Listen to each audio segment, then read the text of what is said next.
میں جب طالب علم تھا, مدرسے میں آیا تو مزے لیس زندگی تھی. مزوں کے علاوہ کیا تھا؟ سب کچھ تھا. کوئی جانتا نہیں تھا. مجھے 4 آدمیوں میں بیان کے لیے ہمارے استاذ نے کھڑا کیا, تو میں ٹوٹا پھوٹا سا میں نے بیان کیا. انہوں نے کہا اس وقت کیا حال ہوگا جب ہزاروں لوگ تمہارا بیان سنیں گے.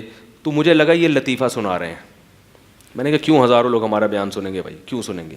مولویوں کی کون سنتا ہے؟ ہم کسی مسجد میں امامت کر رہے ہوں گے, اذان دے رہے ہوں گے, بس یہی ہماری ایکٹیویٹیز ہوں گی. مدرسے کے لیٹرین ہم صاف کرتے تھے, حالانکہ مدرسے والے بھنگی رکھ سکتے تھے, لیکن ہمارے شیخ مفتی رشید احمد صاحب رحمہ اللہ تعالیٰ نے کہا طلبہ کی انا کو ختم کرو. کس کو؟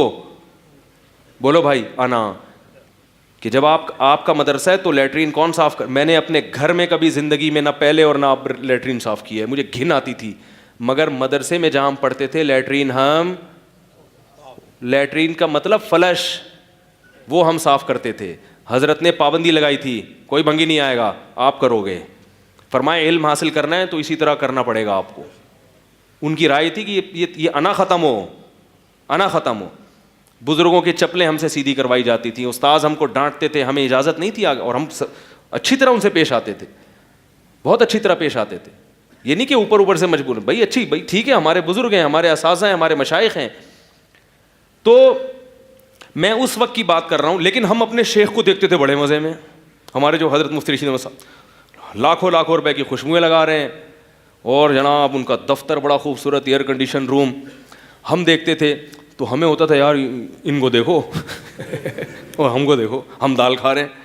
تو اس وقت میرے استاذ نے ایک بات کہی, فرمایا کہ بزرگوں کا یا علماء کا آخری زمانہ دیکھو گے تو گمراہ ہوگے, ان کی پچھلی زندگی دیکھو.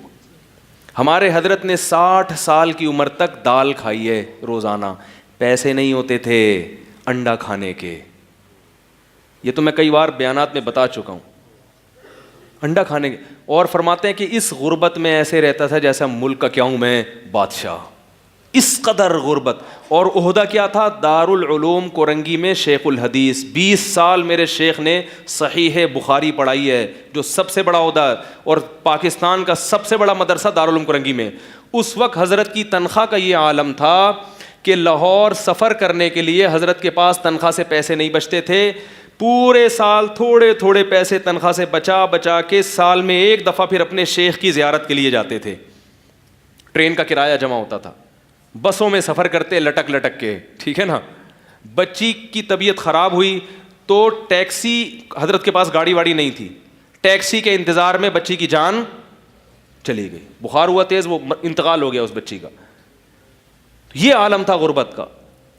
تو لوگ اس وقت کو دیکھ رہے ہوتے ہیں. حضرت مولانا طارق مل صاحب کے بارے میں لوگ کہتے ہیں لینڈ کروزر میں گھوم رہے ہو, یہ وہ ایک دن بیٹھے ہوئے تھے جامع میں, انہوں نے خود اپنا واقعہ سنایا. فرمایا میں 18 سال کی عمر, جس وقت انسان کے نا بڑے بڑے پلان ہوتے ہیں, اس وقت ہم اندرون سندھ کے دیہاتوں میں دھکے کھاتے تھے. کوئی ہماری بات, کوئی نہیں سنتا تھا ہماری بات.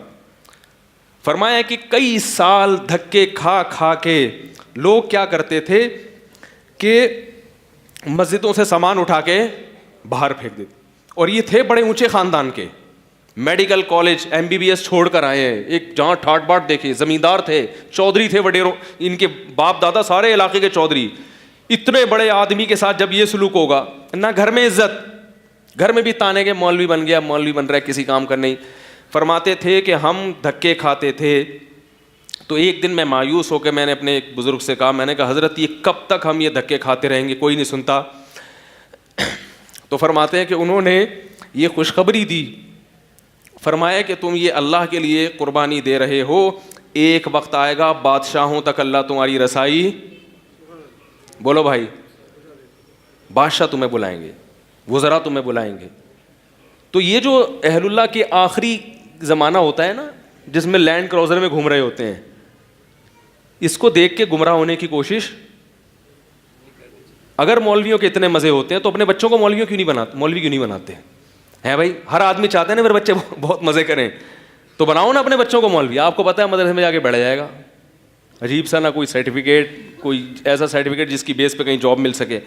تو اس لیے علماء کی جو قربانیاں ہوتی ہیں اس کے بعد پھر اللہ تعالیٰ کسی کو دنیا میں بھی دے دیتا ہے, کسی کو دنیا میں نہیں تو آخرت میں تو. اور سب علماء کے ساتھ بیچاروں کے ساتھ ایسا ہوتا بھی نہیں. اور ہم تو وہ اپنی گاڑی نہیں تھی, کسی بیچارے وہ دوست کی گاڑی میں بیٹھ کے چلا رہے تھے, تو وہ اپنی بھی نہیں ہوتی, ادھار ہوتی ہے, وہ واپس کرنی پڑتی ہے. ٹھیک ہے نا, ٹھیک ہے جی, اب ٹائم پورا ہو گیا مفتی صاحب, بس اتنی محبت تھی, اب آپ تشریف لے جا سکتے ہیں.